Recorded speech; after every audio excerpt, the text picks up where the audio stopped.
आप सब लोग यहाँ पर धर्म के विषय में जानने के लिए आए हैं। जैसा कि बताया गया है 84 लाख योनियां हैं और इन 84 लाख योनियों में मनुष्य की योनि सर्वश्रेष्ठ योनि है।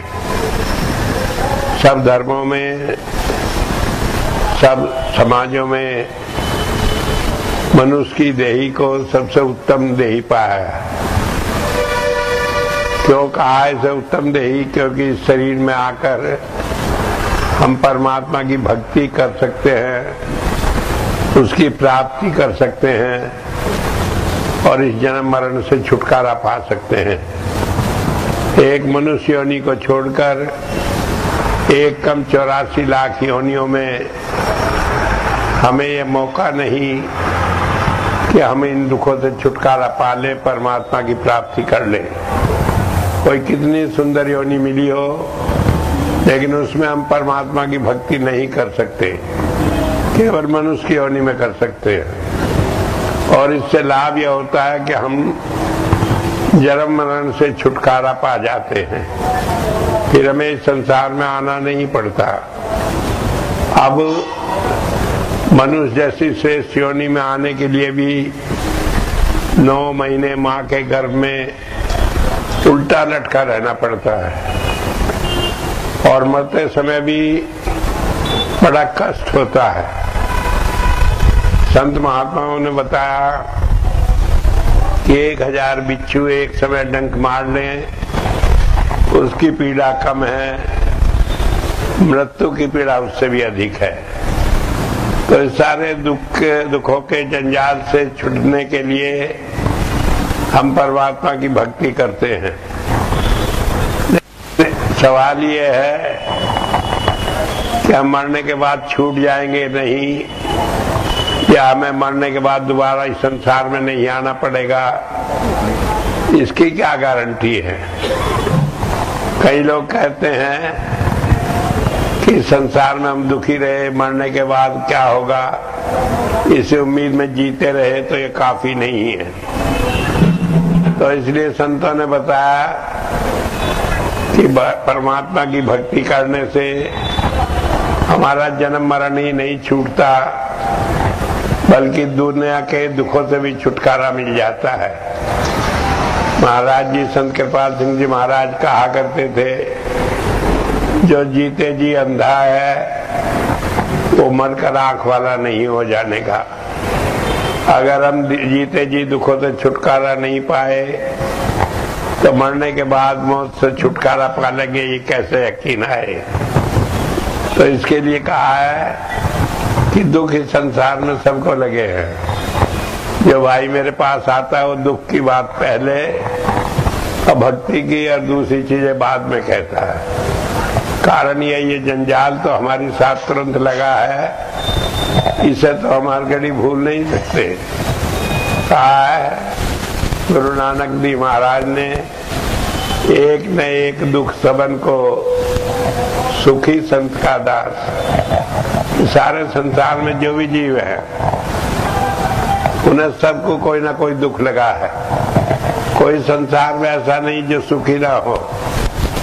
अगर कोई सुखी है तो संत का दास है, जो संत की सेवा में चला गया उसे दुखों से छुटकारा मिल जाता है।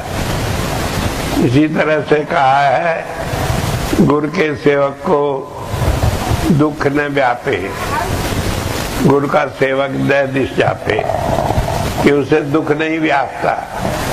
व्यापने का मतलब है उसे दुख का अनुभव नहीं होता। ये नहीं कहा कि उसे दुख नहीं होता, दुख तो होता है, लेकिन उसके अंदर जो पीड़ा है, जो कष्ट है, वो कम हो जाता है। ये बात समझ लेने की। कई आदमी समझते हैं कि हमारे कर्म हमें भोगने नहीं पड़ेंगे, छूट जाएंगे, लेकिन ऐसा नहीं है, बल्कि इनके अंदर जो कष्ट है वो हमारा कम हो जाएगा।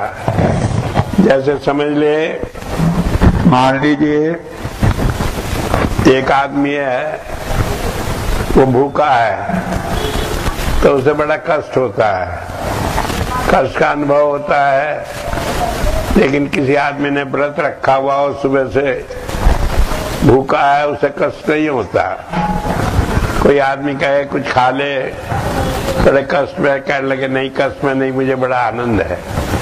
कारण क्या है कि इस भूख के पीछे हमारी भावना है त्याग की, तब की तो हमें कष्ट नहीं होता।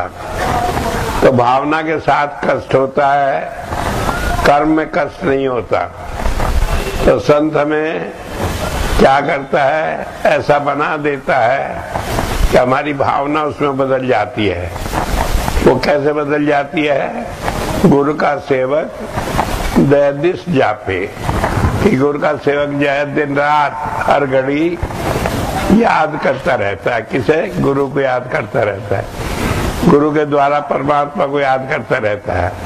अपना ध्यान इस दुनिया से हटाकर तो उसके साथ जोड़े रखता है। तो उसके जुड़ने से ही हम दुखों से छूट जाते हैं। जब कोई बात होती है, मैं कहता हूँ कोई बात हो तो ध्यान अंदर कर लो, 5 बार जाप कर लो, फिर कुछ परवाह नहीं, जो होगा वो ठीक होगा। कई आदमी कहते हैं कि ऐसे ही करने से कैसे ठीक हो जाए, तो दुनिया सारी ठीक हो जाए। सारी दुनिया तो ठीक हो जाए, लेकिन किसी को वो गुण तो आए, वो गुण तो जाने कैसे ध्यान अंदर करते हैं। अब लोग करते रहते हैं, बताते रहते हैं जाप करो जाप करो, अनेक तरीकों से लोग करते हैं। कई लोग इतने दिनों तक ध्यान करते हुए भी कहते हैं किसका ध्यान करें। जब अंदर में जब आंख बंद करें किसका ध्यान करें, गुरु जी का करें, आपका करें, बाबा जी का करें, किसका करें। तो बात ये समझ लेने की, ध्यान किसी का नहीं करना, हमें तो अपने मन को रोकना है। ये मन जो है ये दुनिया का ध्यान करता है, इसे उससे रोकना है। जब ये उससे रुक जाता है तो परमात्मा जो हमारे अंदर है वो खुद प्रकट होता है। वेद के पहले ही मंत्र में कहा है अग्नि मिले पुरोहितम। पुरोहितम पूर्व कहते हैं प्रत्यक्ष, अहितम कहते हैं प्रकट होना, कि वो प्रत्यक्ष अपने आप प्रकट होता है। उसे ये नहीं कि हम किसी का ध्यान करें तो वो आएगा, बल्कि वो अपने आप प्रकट होकर आता है। तो एक बात ये समझ लेने की है, बहुत आसान तरीका है। जब आपको बताया जाता है नाम लो भजन करो, तो वो इसलिए कि हमारा मन सुमरन को नहीं कर पाता, उसे पक्का नहीं रहता। किसी को जाप करो तो कहते हैं जाप क्या करें जी, आंख बंद करके बैठते हैं तो ध्यान उधर उधर चला जाता है। तो इस ध्यान को रोकने के लिए बताया जाता है कि शुरू में घंटा 2 घंटा या जितनी देर मन लगे जाप करो। बाद में अभ्यास हो जाता है तो आप 2 मिनट 4 मिनट या 2-4 बार ही जाप करोगे तो आपका ध्यान थोड़ी देर दुनिया से छूट जाएगा। और जब इतनी देर छूट जाता है जो अपने आप अंदर जुड़ जाता है, उसके बाद फिर आप दुनिया का कोई भी काम करो, उसके संस्कार आपके मन पर आते नहीं। वो आपको दुखी नहीं करते, वो आपको परेशान नहीं करते। तो संत की विशेषता है, जब वो नाम देता है तो एक तरीका बताता है कि अपना ध्यान या माथे पे रखो। और माथे पे जब रखोगे तो सब दुनिया से नीचे से ध्यान छूट जाएगा। तो उसके बाद फिर आपको दुनिया में फंसना नहीं पड़ेगा। उस काम का जो करोगे उसका फल इस दुनिया में फंसने में नहीं होगा। तो होता यह है कि पिछले जो कर्म है वो तो हमें भोगने हैं, लेकिन आगे नए कर्म होते नहीं। पहली तो बात यह है, जब हम संत के पास जाते और उसके कहे से उसकी आज्ञा में रहकर नाम लेते तो उससे जो है आपका संबंध जुड़ जाता है संत से। और फिर आप कोई नया कर्म करेंगे तो वो आपके खाते में जुड़ेगा नहीं। पिछले जो कर्म है वो तो भोगने हैं, लेकिन आगे नहीं बढ़ेगा। तो अब तो मुसीबत ये है कि जितना हम पिछले भोगते हैं उससे ज्यादा नए करते रहते हैं। तो जब नाम ले लेते हैं पूरे गुरु से, वो जोड़ लेता है अपनी साथ, तो उसमें फिर हमें कोई नया कर्म बढ़ता नहीं। जब नया नहीं बढ़ता तो फिर पुराने ये करते रहते हैं। तो एक बात समझ लेने की है, कहने को तो बड़ा आसान है कि 4 मिनट 2 मिनट या 5 बार जाप कर लो, तो फिर नर नहीं रहेगा, कष्ट नहीं रहेगा। लेकिन लोग समझते नहीं है। धर्म जो है वो इतना ही आसान काम है कि जैसे माँ बच्चे का कोई जाप नहीं करती, बच्चे का ध्यान लगा रहता है, तो इसी तरह सहज भाव से जब हम परमात्मा को याद करते हैं तो वो हमारे से जुड़ा रहता है, कभी टूटता नहीं। कभी मान लो भूल चूक से हम भूल भी जाए तो वो अपने आप याद कर लेता है, अपने आप हमें पकड़ लेता है, अपने आप हमारी मदद करता है। ऋग्वेद के पहले मंत्र में ही परमात्मा के लिए एक शब्द आया, होतारम। होता कहते हैं जो हमें प्रेरणा करे कि जब हम कहीं किसी हो, किसी न किसी बात से वो हमें प्रेरणा देता है, हमें धर्म पे चलने का रास्ता सुझाता है। कहीं किसी दोस्त की मार्फत उसने कह दिया कि आज वहाँ सत्संग चलोगे, चल लिए। कहीं किसी ने कोई चर्चा की, कहीं किसी के साथ कोई घटना हुई, कोई ना कोई बहाने से वो प्रेरणा देता है हमें। जिसे कहा कॉलिंग ऑफ द चर्च। धर्म का हमारे अंदर जो प्रेरणा होती है उस पर चलने की। और क्या होता है, वो हमें ज्ञान देता है। जब हम गुरु की शरण में जाते हैं तो हमें बताता है कि अपनी बुद्धि से मत लगो, क्योंकि बुद्धि हमें संसार में फंसाए रखती है। आप अपने ध्यान को अंदर कर ब्रह्म ज्ञान के साथ, परमात्मा के ज्ञान के साथ जुड़ जाओ। और तीसरी बात यह है, जब हम गलती करते हैं तो हमें नियंत्रण करता है। हम चाहे कोई गलत रास्ते पे चले, हमें रोक लेता है, चलने नहीं देता किसी न किसी बहाने से। एक कहानी आती है, घटना आती है, 10वीं पातशाही गुरु गोविंद सिंह जी महाराज के समय घटना है। एक सेवक उनके दरबार में रहता था। जवानी से, अपनी कम उम्र से ही वो वहीं पर रहता, सेवा करता। कई बार उसके घर वाले आए, कहने के शादी करा ले, घर बसा ले। कहने के नहीं, मैं तो नहीं जाऊंगा। एक बार घर वाले आए, आकर गुरु जी से कहा, कहने के जो तो सेवा आपकी कर रहा, अच्छी बात है, लेकिन हम चाहते हैं एक बार जाकर ये शादी करा ले, फिर चाहे पत्नी को लाओ बिना, यहाँ हम देखते रहेंगे, लेकिन यह घर खुल जाएगा तो ठीक होगा। तो उन्होंने कहा लड़के को, वो कहने लगा मैं तो जाऊंगा नहीं, चाहे जो भी हो जाए। तो संत जी अपना तरीका अलग ही करते हैं। कहने लगा अच्छा नहीं मानेगा, लेकिन हमारी बात तो मानेगा। कहने लगा हाँ आपकी बात मान। कहने लगे तो ऐसे कर, वहाँ जाकर जो ये कहें वो काम करना। कहने लगा आपने तो वही बात करी जो मैं मना कर रहा था। कहने लगे एक छूट है इसमें, तो वहाँ जाओगा, जब तुम याद करोगे मुझे तो मैं तुरंत तुम्हें बुला लूंगा, फिर तुम्हें कोई रोकेगा नहीं। अब वो गया, घर जाके उसकी शादी वादी तय कर दी, शादी होगी। गुरुजी ने भी अपना इंतजाम किया हुआ था, उनका भी अपना ढंग अलग ही है। तो जब वो फेरे पड़ रहे थे तो 7 चक्कर काटने पड़ते हैं। तब जब 4 चक्कर काट लिए तो लगे, एक आदमी ने तो पर्ची दे दी कि गुरु साहब ने कहा है कि जिस हालत में हो उसी हालत में चले आओ। अब हालत ये हो कि उसने सिर पर मोड़ बांध रखा था, 4 चक्कर हुए थे, 3 बचे थे, गांठ बंधी हुई थी पल्ले से उसकी पत्नी के कपड़ों से। सबको तोड़ तोड़ा के छोड़कर वो भागा।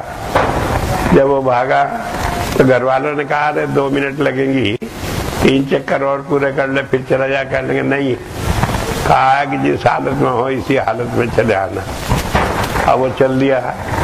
अब रास्ते में लंबा रास्ता था, साथ आए थे जो गुरु के सेवक वो थे, तो वो थे। चलते चलते रास्ते में बहुत सफर होगा, थक गए, तो एक गांव में लेट गए। जब लेट गए वहां सोचने लगा, कहने लगा आज मेरी शादी होती, उसके बाद घर गृहस्थी बसती, और गुरुजी ने क्या कराया, बुला ही दिया। अब काल जो है ऐसे मौके पे मन में ठेस देता है। जब ये कहा तो वो सोच ही रहा था, उसे कहीं से आवाज सुनाई पड़ी घुंघरू की, किसी के नाचने वाचने की। जब उसे लगा तो कहने लगा अब तो गुरुजी कुछ करेंगे नहीं, अब तो उन्हीं के काम में लगाओ, चलो रात वहीं काट के सुनिया में। जब वो नाचने वाले की तरफ गया तो वहां देखा नीचे दरवाजा बंद था। उसने कहा कौन है? कहने लगा अभी अंदर है कोई आदमी, जब वो नाच गाना सुनकर निकल जाएंगे तब तो वहां जाना। तो अंदर से संकट लगा के फिर चला गया वो आदमी। फिर थोड़ी देर बाद वो उठा, उठना फिर थपथपाया, फिर कहा कि अंदर अभी आदमी खाली नहीं है। अब सुबह हो गई, सारे दिन का चलता था, रात भर वहां जागते हो गया, तो उसकी आंख लग गई वहां। जब आंख लग गई तो उधर से कोई कारवां जा रहा था, कोई सवारी जा रही थी, तो कहने लगी कि भाई तुम यहाँ क्यों पड़े हो? कहने लगे मैं तो कौन हो, कहाँ से आए हो? कहने लगे मैं तो डेरे में वहाँ सेवक हूँ और यहाँ आया था, शादी हुई थी, शादी में से बीच में से बुला दिया गुरुजी ने। तो रास्ते में यहाँ रात बिताने के लिए सोचा थोड़ी देर गाने वाने सुन रहे। कहने लगे अरे कम वक्त गुरु का सेवक हो गया, यहाँ तेरा क्या काम है? जब उसने ये सुना तो उधर ठेस लगी और तुरंत भाग लिया वहां से। जब गया वहां पहुंचा गुरुजी के, अब संत का भी अपना अलग ही ढंग हो, तो वो अपना वहां चारपाई पे लेटे हुए वो आए, कहने लगे जो हम इसे बुला लाए है जो आपने कहा था। गुरुजी ने सुना, वो करवट बदल ली। जब करवट बदल ली वो उधर खड़े हो गए, कहने लगे हम बुला लाए जी से, या हाजिर आपके समय। वो फिर गुरुजी ने करवट बदल ली। तो इतने में वो आदमी कहने लगे रात को इतनी भी चैन नहीं आई कि 2 फेरे और पूरे हो जाते। अब मैं यहाँ आके पड़ा हूँ, कुछ काम नहीं, करवट बदल जाए, कुछ न परवाह ही नहीं। जब ये कही तो गुरुजी उठ के बैठ गए। कहने लगे एक बात बता, कल तो तुमने सारी रात मुझे परेशान करा, मैं तुम्हारा वहाँ पहरा देखता। कहा कि वो कोठे पे जहाँ तुम जा रहे थे वो अंदर जो तुम्हें रोक रहा था मैं ही तो था, और अब मैं थोड़ा आराम करने लगा, अब तुम यहाँ बेचैन कर रहे हो। तो वो हमारे घट घट के जानने वाला है, हमारी मदद करता है। हम सोचते हैं कहानी किससे है, ये कहानी किससे नहीं है, और ये लगता है हमें कहानी किससे है। लेकिन जब हमारे साथ एक बार ऐसी घटना हो जाए तो फिर सारी चीजों से अलग हो जाते हैं। हम कहते हैं कि कोई कहे कहानी किससे, लेकिन मुझे लगे ये ठीक है। तो बात समझ लेने के, संत के पास जब हम आते हैं वो हमें किसी न किसी तरीके से विश्वास दिला लेता है कि वो सब कुछ जानता है हमारी, उसे सब मालूम है क्या हमारे लिए उचित है, और वो सब कुछ कर सकता है। इन्हीं बातों से वो हमें परमात्मा की भक्ति के मार्ग पे लगा लेता है। इसी बात को जैसे कहा है गुरु नानक देव जी महाराज ने कि नानक दुख है सब संसार, इसी बात को जीसस क्राइस्ट ने बाइबल में कहा, the world is full of troubles, ये दुनिया दुखों से भरी पड़ी, but I am free of it, कि मुझे ये दुख नहीं व्यापते। कारण क्या है, क्यों नहीं व्यापते? कि वो संत नाम के साथ जुड़ा हुआ है, और जो उसके साथ आता है उसे वो नाम के साथ जोड़ देते हैं, तो उससे उन्हें दुखों का आभास नहीं होता। कई आदमी कहते हैं कि हमने तो इतने साल नाम ले लिया, अब भी हम दुखी हैं। तो एक बात तो समझ लेने की, हमारे दुखों का, कर्मों का अंत नहीं कितने हैं, न जाने लाखों करोड़ों वर्षों के जन्मों के बहुत सारे कर्म बचे पड़े हैं। वो उनमें से धीरे धीरे आसानी करके निकालता है।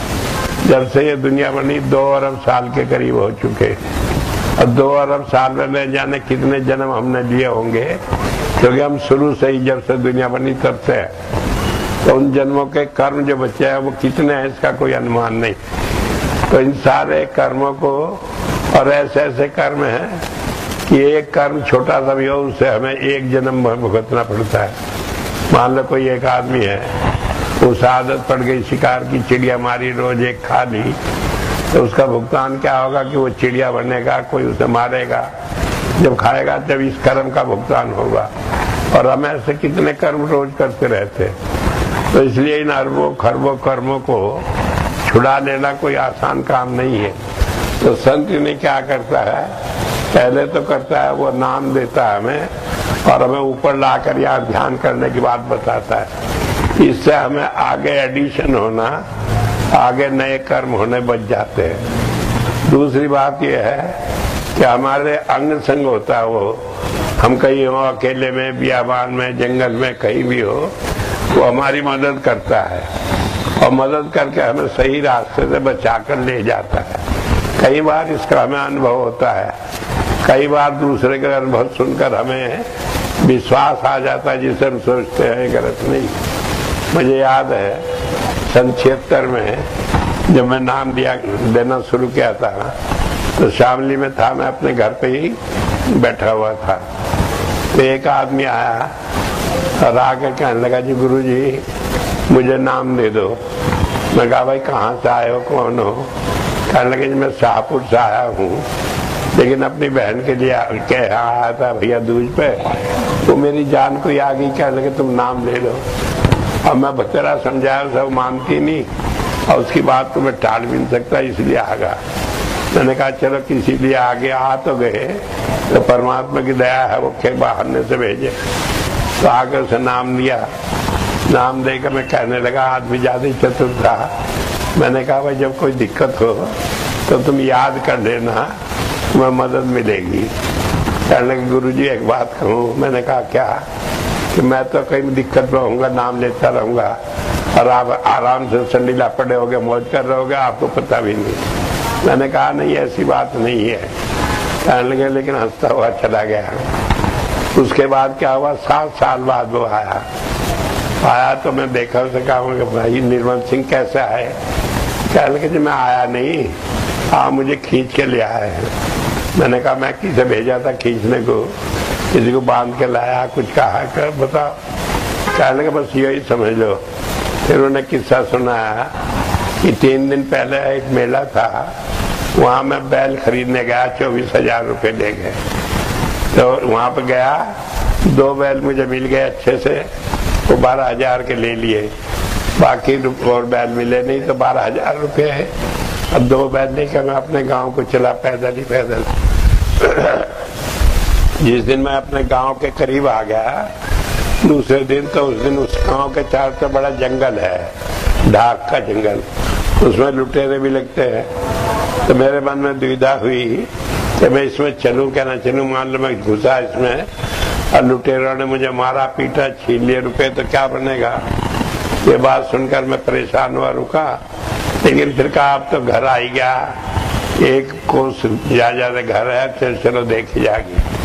जब वो चल दिया तो जैसे ही ढाक के जंगल में घुसा तो उसे मालूम पड़ा कि कोई आदमी कानाफूसी कर रहे हैं, बात कर रहे हैं। तो घबराया, कहने लगे जिन्हें कहा है। तो उन्होंने देखा एक आदमी निकल कर आया, तो उसे घबराहट हुई कि मारेगा भी, अब रुपये भी छीन लेगा। तो उन्होंने कहा मुझे जब कुछ याद नहीं रहा, आपने जो नाम दिया वो याद नहीं रहा। 7 साल तक मैंने कभी उसे जाप नहीं करा, कुछ नहीं। नाम आपका मुझे पता नहीं था, क्योंकि मैंने पूछा ही नहीं था आपका क्या नाम है। तो मैं तो गुरुजी करने लगा। जब मैं गुरुजी करने लगा, थोड़ा मुझे शांति मिली।